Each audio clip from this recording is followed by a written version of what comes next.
मोरबी में 135 लोग अब तक अपनी जान गंवा चुके हैं जो पुल टूटा उस हादसे में। और इस हादसे में मारे गए लोगों के सम्मान में मोरबी का जो बार एसोसिएशन है उसने एक बड़ा फैसला लिया है। एसोसिएशन ने कहा है कि मोरबी हादसे में शामिल आरोपियों के बचाव में जिले का कोई भी वकील केस नहीं लड़ेगा। जाहिर है 135 लोगों की जान जाना देश के एक बहुत बड़े हादसों में इस हादसे को गिना जाएगा। ऐसे में बार एसोसिएशन ने ये बड़ा फैसला लिया। तस्वीरें भी आप इस वक्त देख रहे हैं किस तरह से बार एसोसिएशन ने ये जो फैसला लिया, उसके बाद एक इस तरह से मार्च भी उन्होंने किया है। तमाम वकील उसमें वहां के नजर आ रहे हैं और आरोपी जो हैं इसके उनका केस लड़ने से यहाँ पर साफ तरीके से साफ तौर पर इनकार कर दिया गया है। तो सबसे पहले यहाँ पर सुनवाते हैं एक वकील का क्या कुछ कहना है। ऐसी प्रजापति उनका नाम है। ये मोरबी बार एसोसिएशन और राजकोट बार एसोसिएशन ने ऐसा निर्णय किया है कि ये जो दुर्घटना हुई है उसका जो तोहमतदार है उसको भी 9 पर्सन्स को अरेस्ट किया गया है। अभी उसका कोई केस राजकोट बार एसोसिएशन और मोरबी बार एसोसिएशन लड़ाई नहीं करेंगे, वो फाइट नहीं देंगे, ऐसा सबने ठराव पास किया है। रिजोल्यूशन दोनों बार एसोसिएशन ने पास किया है। और हमारे साथ हमारे सहयोगी तनुश्री पांडे लगातार मोरबी में मौजूद हैं। वो लगातार पहले दिन से ही ग्राउंड रिपोर्ट हमें भेज रही हैं कि किस तरह से ये हादसा पेश आया, किस तरह की लापरवाहियां यहाँ पर हुई हैं।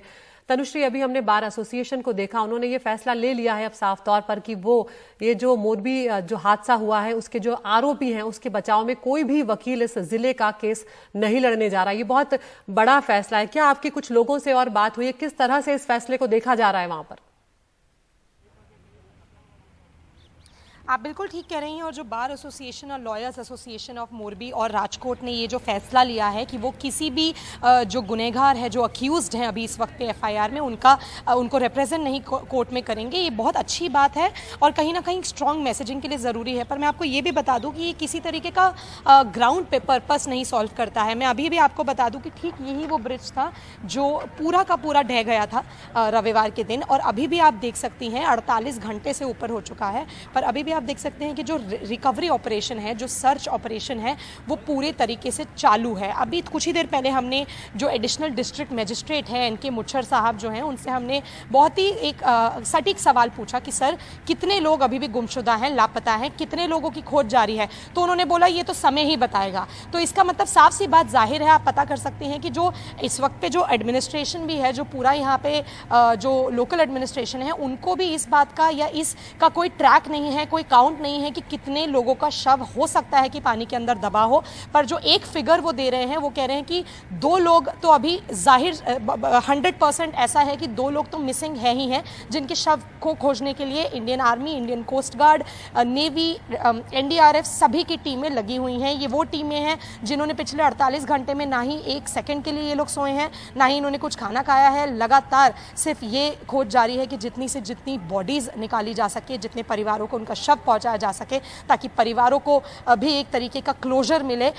उसी सिलसिले में सभी यहाँ पे टीम्स लगी हुई हैं। दूसरी तरफ एडमिनिस्ट्रेशन है जिनके पास कोई भी सवाल का कोई जवाब नहीं है। मैंने एडीएम से पूछा कि सर जो कोर्ट में प्रोसिक्यूशन ने बोला है कि इस जो केबल्स थी, इस ब्रिज की जो केबल्स थी, उनको उनकी मरम्मत नहीं की गई थी, उनको बदला नहीं गया था, तो इस पे आपका क्या कहना है? सरकार की तरफ से ये बहुत बड़ा क्रिमिनल नेग्लिजेंस हुआ है, उस पे आपका क्या कहना है? उस पे भी जो एडिशनल डिस्ट्रिक्ट मजिस्ट्रेट थे मोरबी के, उनका कोई सवाल नहीं था, उन्होंने हमारा सवाल नहीं लिया और वो चले गए। तो आप देख सकती हैं कि सरकार और जो म्यूनिसिपल कॉरपोरेशन और जो पूरा एडमिनिस्ट्रेशन है, किस तरीके से कोई भी सवाल के आंसर्स नहीं दे रहा है। पर हमें नहीं भूलना चाहिए कि 135 जाने गई हैं, जिसमें से ज़्यादातर छोटे छोटे बच्चे थे, महिलाएं थीं। कल मैं एक गर्भवती महिला से मिली और मैं आपको बताना चाहूँगी कि हम लोग की आंखें भर आई। उन गर्भवती महिला के जो पति थे, जो 2 छोटे छोटे 7 और 9 साल के बच्चे थे, तीनों को उन्होंने अपनी आंखों के सामने पुल से गिरते हुए देखा और अपनी जान गंवाते हुए देखा। एक दूसरा परिवार है जिन्होंने 6 लोगों को खो दिया।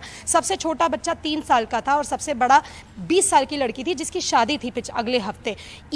ऐसे परिवारों को क्या जवाब देगी सरकार, क्या जवाब देगी म्युनिसिपल कॉरपोरेशन, जिनको सब पता होने के बावजूद भी उन्होंने इतनी बड़ी एक क्रिमिनल नेग्लिजेंस होने दी? आप समझिए कि इतना बड़ा एक ब्रिज जो 100 साल पुराना ब्रिज था, उस 2 करोड़ रुपए लेके एक कंपनी ने उस ब्रिज के केबल्स की ही मरम्मत नहीं की, उन केबल्स को ही नहीं बदला। केबल सबसे ज़रूरी चीज़ है एक ब्रिज की। पूरे ब्रिज का जो भार होता है वो सिर्फ उनके जो लोहे के जो केबल्स होता है उनके ऊपर होता है। अगर आप उनको रिफर्बिश ना करें तो बहुत एक बड़ी पॉसिबिलिटी होती है कि पूरा का पूरा ब्रिज ढह जाए, और एग्जैक्टली वही हुआ है। पूरा का पूरा ब्रिज जो है वो गिर गया है, और अभी भी आप देख सकती हैं मेरे सामने कि सर्च ऑपरेशन ऑन है। जी, और तनुश्री, ये बात भी बहुत हैरान करती है कि जिस तरह से आपने बताया कि आप वहाँ पर लगातार प्रशासन के लोगों से सवाल भी पूछ रही हैं, हम लगातार दिखा भी रहे हैं आपकी अलग अलग लोगों से बातचीत वहाँ पर, जिस तरह से ग्राउंड रिपोर्ट्स आप भेज रही हैं, लेकिन ये बात हैरान करती है कि रविवार को हादसा हुआ है, आज बुधवार आ गया और अभी भी प्रशासन को, अथॉरिटीज़ को ये जानकारी नहीं है कि कितने लोग लापता हैं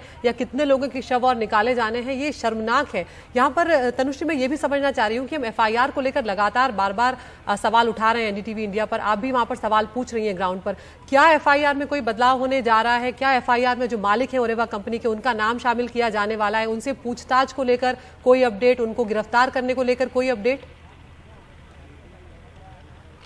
जो पुलिस ने जो FIR फाइल की है, मैं आपको बता दूं, वो क्रिमिनल नेग्लिजेंस की FIR है। 9 लोगों को अभी तक अरेस्ट किया जा चुका है। पर सबसे शर्मनाक बात यह है कि वो जो 9 लोग हैं उसमें से एक टिकट कलेक्टर है, 2 सिक्योरिटी गार्ड हैं, जो सबसे लोअर लेवल के जो कर्मचारी हैं ओरेवा कंपनी के, वो हैं। इनकी कोई गलती नहीं थी, इनको भी सवाल के लिए उठाया जाना चाहिए। पर इन लोगों की कोई इनकी गलती की वजह से ब्रिज नहीं गिरा, ब्रिज उनकी गलती की वजह से गिरा है जिन्होंने ब्रिज के केबल्स को भी बदलने का डिसीजन नहीं लिया। और ये जो बड़े डिसीजंस हैं, इतना बड़ा एक गवर्नमेंट कॉन्ट्रैक्ट एक कंपनी को दिया जाता है, ये जो बड़े डिसीजंस हैं, ये कंपनी का टॉप ब्रास जो आला कमान जो कंपनी की होती है, वो इस तरीके के डिसीजंस लेती है। पर अभी FIR में हम लोग उनका नाम नहीं देख सकते हैं। जो कंपनी है, उनके कंपनी के जो ओनर हैं, जो कंपनी के मालिक हैं, उनसे भी कोई पूछताछ नहीं हुई है। हम भी उनको लगातार कॉन्टैक्ट करने की कोशिश कर रहे हैं, बट उनसे भी हमारी कोई बात नहीं हो रही है। हम पूरा कोशिश कर रहे हैं कि पुलिस और सिस्टम पे और जो एडमिनिस्ट्रेशन पे है उन पे दबाव बनाया जा सके, क्योंकि असली मरहम उन लोगों के गमों पे असली मरहम तभी होगा जब जो लोग जिम्मेदार हैं उनको सज़ा मिले। और NDTV इंडिया पूरी कोशिश कर रहा है कि एडमिनिस्ट्रेशन को मजबूर करे कि वो जो लोग सच में इस बात के लिए जिम्मेदार थे उनको सज़ा दी जाए। तो देखते हैं कि FIR में क्या कंपनी के मालिक का नाम ऐड किया जाता है कि नहीं। पर अभी तक कंपनी में FIR में कंपनी के मालिक का नाम या किसी भी जो टॉप ब्रास का कोई भी जो आदमी था उनका किसी का नाम नहीं है। सब जो छोटे कर्मचारी थे उनको अरेस्ट कर लिया गया है। बिल्कुल तनुश्री, बहुत बहुत शुक्रिया आपका इस तमाम जानकारी के लिए। आपके पास हम लौटते रहेंगे।